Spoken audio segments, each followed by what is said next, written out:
सां त वफ़ाक़ी घरू वज़ीर मोहसिन नक़वी सां गवर्नर केपी फैसल करीम कुंडी मुलाक़ात कई आहे। मुलाक़ात में केपी में अमन अमान जी सूरतहाल ऐं दहशतगर्दी जे ताज़नि वाक़िअनि ते तफ़सीली ॻाल्हि ॿोल कई वई।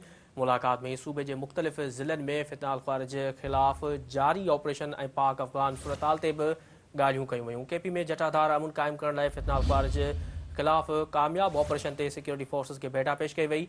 पुलिस ट्रेनिंग सेंटर ऐं नादरा ऑफिस DIG खान ते बि हमलनि जे शहीदनि खे बि भेटा पेश कई वई आहे। घरू वज़ीर मोहसिन नक़वी चयो त केपी जे अवाम ऐं क़ानून लागू कंदड़ इदारनि दहशतगर्दी जे लानत जो बहादुरी सां मुक़ाबिलो कयो आहे।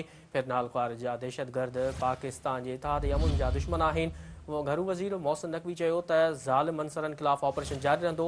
मोहसिन नक़वी चयो त पाकिस्तान जी सरज़मीन तां फितनाल हिंदुस्तान जो ख़ात्मो आणींदासीं।